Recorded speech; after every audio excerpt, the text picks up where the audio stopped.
On today's installment of the Idiot Proof Reef Tank, we add an ATO.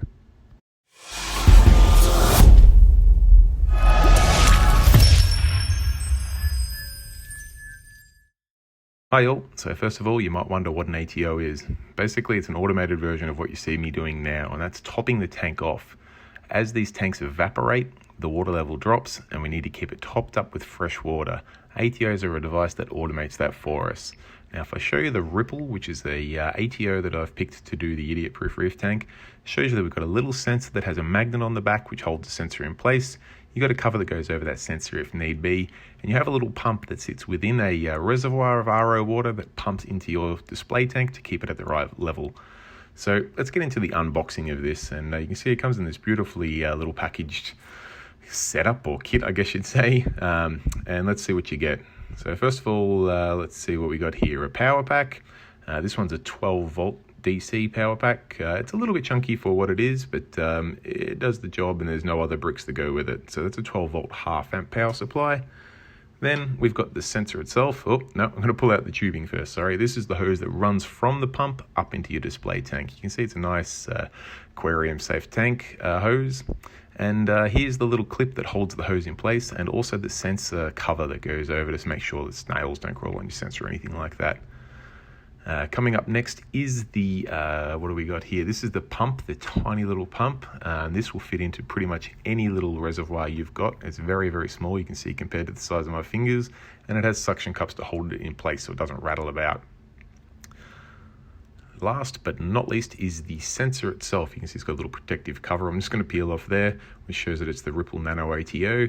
There's the sensor there, and that's the magnet holds it in place. So obviously you put the magnet outside the tank and the sensor inside the tank.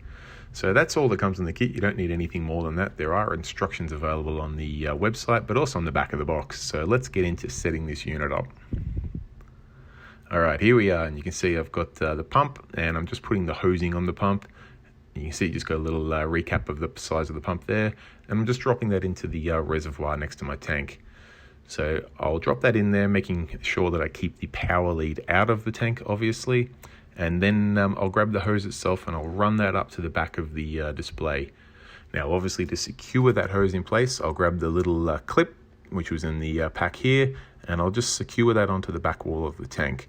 I'm going to put the RO line into the return pump chamber of this tank, because that's the last chamber of this sump section, is the part that will actually vary in height as the water evaporates.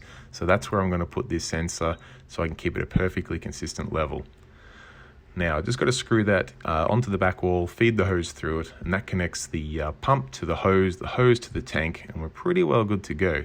The next thing we need to do is grab the sensor unit itself with the magnet, just unravel the cords there, sit the sensor in. For this initial fill, we're just going to put the sensor just a touch higher than we want the water level, because on the first initial power up, we're going to get the water to come up to that, and that will give us a good starting point. Alternatively, you could start with the water level a little bit lower if you wanted to.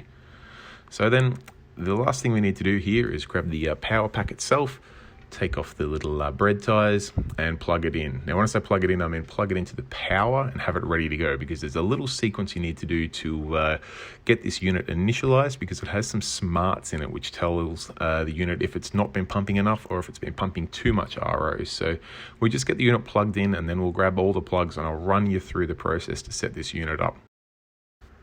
Alright, so I've got the plugs from the controller itself, I've got the power lead, and I'm just going to plug the power lead into the controller. You'll see that the controller now is starting to flash. As soon as you see that green light starting to flash, you can plug in the pump to the other side of the controller. Now in a second you'll see the water come up through the hose, and that's perfect. That's what we want to do. We want that water to slowly rise up, as indicated by my beautiful hands. And now you'll see once we get up to the level of the sensor will flash and the water will stop. That's our initial run period, and that's what the sensor is going to use to decide whether the ATO is being used too much or not enough. So that's the sort of thing that if you do come across any overfill or underfill errors, that's what you're going to need to change. So in this instance, I've only let it run for maybe about 10 seconds, and that's what I'm going to use as a baseline. So we see the water levels coming up to the sensor now. We're almost there. The green lights come on, indicating that it's close. As soon as that green light goes off, we're in business, and you can see it's off and flashing now. So that's initialized, good to go. I'll just give you a little bit of a tour of what the setup looks like. So you can see the sensor in there flashing, indicating normal status, and the reservoir down here.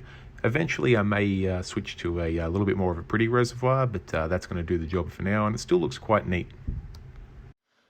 All right, so there we have it. That's the review of the Ripple Nano ATO and also the addition of it to the Idiot Proof Reef Tank. And I'd like to summarize with just a little bit of a pros and cons column. And for those who have watched my channel before know that I always like to start with the cons and finish on a high. So I like to try and find 3 of each, and as usual, I do have a little bit of trouble finding the cons, but I did have a little bit of trouble setting up the Ripple ATO in the first attempt because I had trouble with the pump. I got in touch with the manufacturer, which is Adam from Kate, Australia. He was on it like a flash, and I mean, this was a weeknight at dinner time. I sent him a message and he said, "Am I doing something wrong?" Replied straight away. We went through a couple of troubleshooting things. Initially, it looked like the pump was good. Turns out the pump wasn't good, so we had one in the mail to me express the next day. And in fairness to the guy, he also says that it never happens, and he said that I'm sure that everyone says it never happens, but I could actually, I had a look at the pump and everything looks fine. It looks to be just one of those one-off things. But main thing was I was back in business 2 days later with a brand new pump, and everything's been flawless since. So, but it would be unfair to not list that as a con. So that's con number 1. Con number 2, and this is going to be one that some people think is a pro over a con. And I'm probably one the same, but let's roll with it. The Ripple Nano ATO, it doesn't have any speaker built into it. So when it does trigger one of those safety alarms, it just flashes. It doesn't let off this beep, which is actually been a feature that's been developed into it because the evolution of this ATO, earlier models did have a speaker in them which would beep, and people didn't really understand the logic behind them, so they'd be beeping every 48 hours and people lost their mind with them. So the guys at Ripple removed the speaker, which I guess from a convenience or a non-annoyance factor, that makes sense, but it does mean you need to check in on the ATO every few days just to make sure there's no sort of error messages there. If that's something that bothers you, so be it. Third and final con, and I know I'm stretching a little bit here, but hey, we've got to find something to list as a con, and that's the power pack for such a small little pump. Whilst it's not huge, it's also not tiny, and I'm trying to keep everything really neat and small behind that beautiful water box 20-gallon tank, and it did make me have to adjust the power board back there a little bit to fit that power pack in. So hey, I came up with 3 cons, and there they are. Now, the pros. Now, the number 1 pro that I'm going to go with on the Ripple ATO is the smarts built into it. If you don't know, basically what I do for a living is build automations and look for redundancies and things that can and will go wrong. The Ripple ATO has these really clever little smarts into it. Now, I say clever, they're actually not that clever, but I mean, they're about as clever as you can be in that it uses the amount of time when you do that initial power up, when you first plug the pump in, how long the pump runs for, that sets a guideline, and that then tells the unit if it has pumped too much or not enough over the next couple of days. Now for me, that's a really, really good idea because I don't like setting things just to turn on when the sensor says it's low and turn off when the sensor says it's high. It's way too easy for something to go wrong with the sensor and it empties your RO out, or vice versa if something sticks to the sensor and it never turns on. The Ripple ATO has some smarts built into it to let you know if it hasn't pumped enough or if it's pumping too much, if there's some sort of leak or you're over skimming or whatever it could be. So that's my favorite, well, I don't know if it's my favorite, it's one of the pros for the Ripple ATO. The second pro for the Ripple ATO would be how small the unit is. It is absolutely tiny. I know they call it the Nano ATO, but it's suitable for any size tank. The nano part really just means that it's able to fit into these tiny little tanks. Whilst I really love the Waterbox Cube, it does have a very small rear compartment, and I really didn't want an ATO taking up a heap of space back there.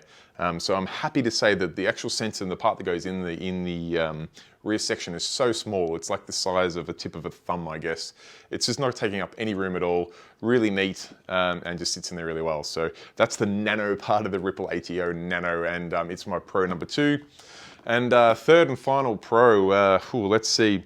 I guess one that probably is really important to a lot of people, myself included, is the price of this unit. It's an absolute steal. It's $109 Australian, and they also include Afterpay, so you can split that payment up over 4 fortnights. You get the unit straight away, and then over the next 4 fortnights, you have to pay for a quarter, a quarter, a quarter, and a quarter. So you end up paying like, I don't know, like $27, $28 every fortnight to get one of these units in your hands today. So, and that includes postage. So, I mean, it's a pretty high featured unit, very high quality, really small size, works a treat. It's very affordable, and you can use Afterpay to get it now and not have to pay for it straight away. So that's my third and final pro. If you've had any questions at all, if you'd like me to discuss any other ATOs, let me know. This is the one that I decided to go for the Idiot Proof Reef Tank, and to be honest, it's been on the system now for, I think it's been on there for 2 weeks, and it's been running a charm, so I don't regret the decision at all. That's all I've got this time, guys. If you've enjoyed the video, give it a thumbs up. If you want to see more videos like this, be sure to hit the subscribe button and that bell notification so you don't miss them. Other than that, guys, till next time, keep reefing. Thanks for watching. Bye.